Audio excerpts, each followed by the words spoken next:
Hey guys, welcome back to college classes. तो हम कर रहे थे चैप्टर नंबर 4। उसमें हमने एक्सेप्टेंस का मीनिंग कर लिया था। अभी आगे हमने करने वाले हैं कि हु कैन एक्सेप्ट, कि जो हमारा एक्सेप्टेंस, तो एक्सेप्टेंस क्या था।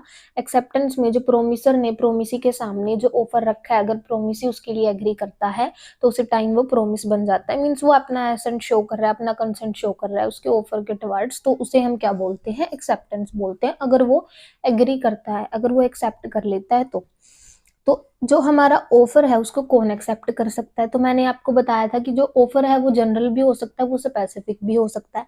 तो अगर तो ऑफर जनरल है तो कोई भी उसको एक्सेप्ट कर सकता है। अगर ऑफर स्पेसिफिक है, मींस किसी पर्टिकुलर पर्सन के लिए है, किसी स्पेसिफिक पर्सन के लिए है, तो वही पर्सन जिसके लिए वो है वही उसको एक्सेप्ट कर सकता है, अदरवाइज कोई नहीं कर सकता। तो जनरल में कोई भी, और जो स्पेसिफिक है उसमें पर्टिकुलर पर्सन जिसके लिए वो है वही एक्सेप्ट कर सकता है।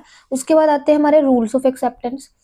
अभी हमारा सबसे पहला रूल है कि जो एक्सेप्टेंस है must be absolute and unconditional. जो एक्सेप्टेंस होगी वो बिल्कुल क्लियर और अनकंडीशनल, कोई भी कंडीशन नहीं होगी। अनकंडीशनल का मतलब ये नहीं है यहाँ पर कि जो प्रोमिसर है वो उसने कोई कंडीशन नहीं सेट करी एक्सेप्टेंस के लिए। जो प्रोमिसर है वो कंडीशन सेट कर सकता है एक्सेप्टेंस के लिए, लेकिन जो प्रोमिसी है वो आगे से कोई कंडीशन सेट नहीं कर सकता। अगर उसको एक्सेप्ट करना है तो उन्हीं कंडीशंस के साथ करना पड़ेगा जो प्रोमिसर ने रखी है। तो जो हमारा ऑफर है वो क्लियर होना चाहिए बिल्कुल, और अनकंडीशनल होना चाहिए। तो हमारा अनक्वालिफाइड, ये जो क्वालिफाइड है इसका मतलब होता है कि अगर कोई कंडीशन रखी गई है तो उसको क्या बोलते हैं, क्वालिफाइड। तो इस ये वर्ड इसलिए यहाँ पर यूज हो रहा है। तो क्वालिफाइड एक्सेप्टेंस यानी कि कंडीशनल एक्सेप्टेंस कोई भी कॉन्ट्रेक्चुअल एक्सेप्टेंस यहाँ पर क्रिएट नहीं करेगी। अगर जो क्या होगा कि प्रोमिसर ने जो कुछ कुछ कंडीशन सेट करी है प्रोमिसी के सामने, वो उन्हीं के साथ उसको क्या कर सकता है, एक्सेप्ट कर सकता है।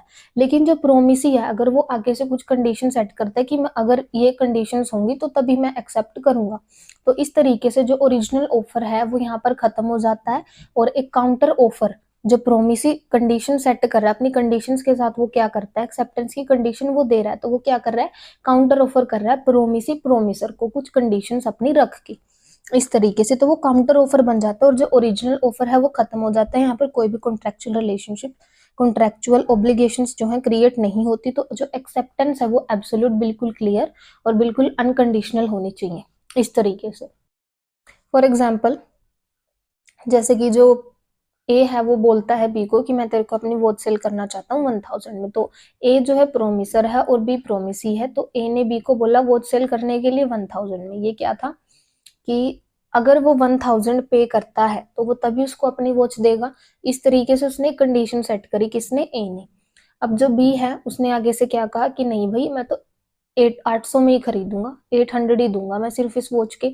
तो इस तरीके से जो ओरिजिनल ऑफर ए ने बी को दिया था 1000 में वॉच को सेल करने का, वो जो है बी ने अपनी कुछ कंडीशन सेट करी, मैं तो 800 ही दूंगा। तो इस तरीके से जो बी है वो ए को आगे से एक ऑफर दे रहा है, मीन्स वो काउंटर ऑफर हो गया जो बी ने ए को दिया। और जो ए ने बी को करा था ऑफर वो खत्म हो गया है यहाँ पे, जो ओरिजिनल ऑफर था, और जो बी ने ए को दिया वो क्या हो जाता है, यहाँ पर काउंटर ऑफर हो जाता है। इस तरीके से आगे आता है हमारा कि जो एक्सेप्टेंस है must be made in the prescribe manner. जो एक्सेप्टेंस है वो प्रेस्क्राइब मैनर में होनी चाहिए। किस तरीके से कि अगर जो ऑफरी है या फिर जो हमारा प्रोमिसर है उसने कोई ऑफर रखा किसके सामने, प्रोमिसी के सामने, तो जो भी मेथड उसने एक्सेप्टेंस के लिए प्रेस्क्राइब करा होगा, जो भी मेथड पर्टिकुलर उसने बोला होगा कि इस मेथड के थ्रू मेरे को एक्सेप्टेंस आना चाहिए, टेलीग्राम के थ्रू आना चाहिए, व्हाट्सएप जो भी है, इस तरीके से जो भी उसने बताया होगा या फिर पोस्ट के थ्रू मेरे को चाहिए, तो उसी प्रेस्क्राइब मैनर में जो एक्सेप्टेंस है वो उसी प्रेस्क्राइब मैनर में ही होगी, उसी प्रेस्क्राइब मैनर में ही देनी पड़ेगी। अदरवाइज अगर उसके अकॉर्डिंगली वो नहीं होती, वो तो वो डिपेंड करता है प्रोमिसर पे कि वो एक्सेप्ट करता है या नहीं करता। उसके बाद आता है हमारा कि जो प्रपोजर है can not prescribe the method of refusal. Proposer जो है रिफ्यूजल का मेथड प्रेस्क्राइब नहीं कर सकता। प्रपोजर या प्रोमिसर एक ही बात है।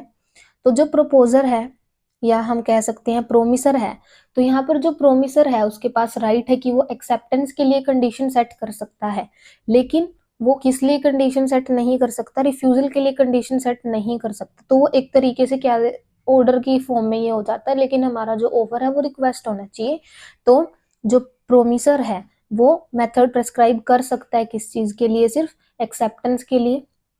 और प्रेस्क्राइब कर सकता है मेथड एक्सेप्टेंस के लिए, कंडीशन सेट कर सकता है एक्सेप्टेंस के लिए, लेकिन नॉन एक्सेप्टेंस के लिए, उसके रिफ्यूजल के लिए वो कंडीशन सेट नहीं कर सकता। इस तरीके से जैसे ए बोलता है बी को कि मैं तेरे को अपनी वॉच सेल करना चाहता हूँ 1000 में, अगर अगर 4 डेज के अंदर तेरा वापस से कोई भी कंसेंट नहीं आता है, रिप्लाई नहीं आता है, तो मैं समझ लूंगा कि तूने मेरा ऑफर एक्सेप्ट कर लिया।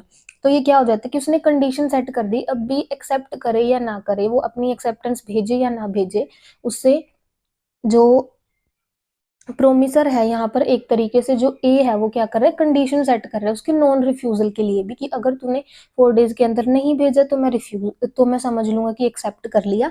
तो बी जो है इस चीज को लेकर क्या है, वो उस चीज को माने या ना माने, तो वो लायबल नहीं है यहाँ पर अपना रिप्लाई भेजने के लिए। तो जो प्रोमिसर है वो प्रेस्क्राइब नहीं कर सकता मेथड एक तरीके से रिफ्यूजल का। उसके बाद आता है an offer once rejected can not be accepted until it is renewed. एक ऑफर अगर एक बार रिजेक्ट हो जाता है तो उसको तब तक एक्सेप्ट नहीं करा जाता जब तक वो रिन्यू ना हो जाए।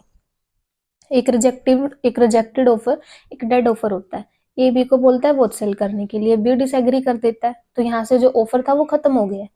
इस तरीके से and need to be revived before it can be considered for acceptance।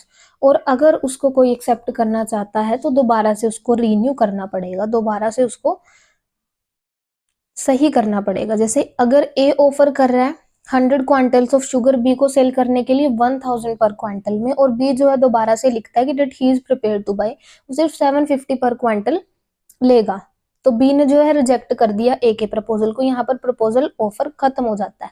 And if अगर बी ने टेलीग्राम के थ्रू भेजा कि डेट ही इज प्रिपेयर्ड, कि वो खरीद लेगा 1000 पर क्वांटल, तो A is not bound by it, तो ए जो है इससे इस चीज को लेकर जो है बाधित नहीं है by it, because A is original, क्योंकि ए का ओरिजिनल ऑफर एक्चुअल में रिजेक्ट हो चुका है। टेक्निकली जो सेकंड कम्युनिकेशन थी बी टू ए, वो एक नया प्रपोजल था, या फिर हम कह सकते हैं काउंटर ऑफर था, क्योंकि पहले वाला ऑफर खत्म हो चुका है। तो एक ऑफर अगर एक बार रिजेक्ट हो जाता है उसको तब तक एक्सेप्ट नहीं करा जा सकता जब तक रीन्यू ना हो जाए, क्योंकि ए ने बी का रिजेक्ट कर दिया है। जब तक ए दोबारा से उसके सामने नहीं रखेगा तो तब तक उसको कोई वो एक्सेप्ट नहीं कर सकता। जो बी ए को कर रहा है वो क्या है, एक नया ऑफर था। इस तरीके से तो एक ऑफर अगर रिजेक्ट हो जाए उसको एक्सेप्ट करने से पहले उसको रीन्यू करना पड़ेगा। उसके बाद आता है acceptance must be communicated to the offeree. अब जैसे कि हमने पढ़ा था कि जो ऑफर है वो कम्युनिकेट होना चाहिए, उसी तरीके से एक्सेप्टेंस भी कम्युनिकेट होनी चाहिए। ए ने बी को बोला मैं तेरे को होलसेल करना चाहता हूँ अपना, ए ने बी को कम्युनिकेट कर दिया, लेकिन अगर बी मन ही मन में सोच लेता है कि हाँ ठीक है मैं खरीद लूंगा ऐसे, लेकिन अगर उसने बी को ए को जो है कन्वे नहीं करा, कम्युनिकेट नहीं करा, तो अब वो उसकी मन को थोड़ी ना पढ़ सकता है, तो वो नहीं जान सकता उसके मन में क्या है। तो जो एक्सेप्टेंस है वो कम्युनिकेट करना भी जरूरी है, ताकि जो ऑफर है वो कंप्लीट हो पाए, एग्रीमेंट बने, कॉन्ट्रैक्ट बने इस तरीके से। तो जो एक्सेप्टेंस है वो कम्युनिकेट जरूर होनी चाहिए। उसके बाद आता है एक्सेप्टेंस में भी एक्सप्रेस और इम्प्लाइड। एक्सेप्टेंस भी एक्सप्रेस भी हो सकती है और इम्प्लाइड भी हो सकती है। एक्सप्रेस एक्सेप्टेंस का मतलब क्या है कि जो एक्सेप्टेंस है वो क्या है, या तो बाय वर्ड ऑफ माउथ हो रही है, या फिर क्या हो रहा है कि रिटन फॉर्म में है या ओरली है, किस तरीके से जो है उसको एक्सप्रेस करा जा रहा है, ठीक है, बताया जा रहा है। इम्प्लाइड एक्सेप्टेंस जो है वो पर्सन के एक्शन से, उसके बिहेवियर से हमको पता चल सकती है कि वो उसने एक्सेप्ट कर लिया ऑफर को। इस तरीके से तो जो एक्सेप्टेंस है वो एक्सप्रेस हो सकती है रिटन में भी या ओरली भी, और जो इम्प्लाइड होती है हमारी वो जो है पर्सन के एक्शन से एक्शन से हमको पता लग सकता है, उसके बिहेवियर से पता लग सकता है कि उसने जो है वो एक्सेप्ट कर लिया है ऑफर या नहीं किया। इस तरीके से फॉर एग्जाम्पल जैसे एक बस है, उसका एक रूट जो है वो क्या है, स्पेसिफाई है, डिफाइंड है, मतलब डेफिनाइट है कि उसको कहाँ से कहाँ जाना है, ठीक है। ये पहले से ही सेटअप है कि उसको किस पर्टिकुलर प्लेस से लेकर और कौन से प्लेस तक जाना है, मतलब उसका रूट जो है वो डिसाइडेड है पहले से ही। और अगर वो बस रुकती है, कोई पैसेंजर उसमें चढ़ रहा है, तो उसका मतलब क्या है कि जो बस है वो क्या कर रही है, ऑफर कर रही है भाई जो इस रूट से रिलेट करते हैं पैसेंजर जिनको उस प्लेस पे जाना है वो चढ़ जाएं। इस तरीके से मतलब बस ने कुछ भी नहीं बोला, किसी ने किसी से कुछ कम्युनिकेट नहीं किया, लेकिन वो क्या था, एक इम्प्लाइड ऑफर था। और जब जो पैसेंजर उसमें चढ़ रहे हैं यानी कि वो उसी रूट से उसी प्लेस पे जाना चाहते हैं, तो वो चढ़ रहे हैं किस किस लिए, उस प्लेस तक वो पहुंचने के लिए, ठीक है। इस तरीके से तो वो क्या कर रही, एक ये क्या है, इम्प्लाइड एक्सेप्टेंस, जिसमें कोई कुछ नहीं बोल रहा, लेकिन बाय एक्शन हमको पता चल रहा है कि हाँ, जो सामने वाला है, जो प्रोमिस है, उसने एक्सेप्ट कर लिया है हमारे ऑफर को, इस तरीके से। तो इसी के साथ हम करते हैं आज की वीडियो को and. If you like my videos please like share and subscribe. Next जो हमारे रहते हैं वो हम नेक्स्ट वीडियो में करेंगे।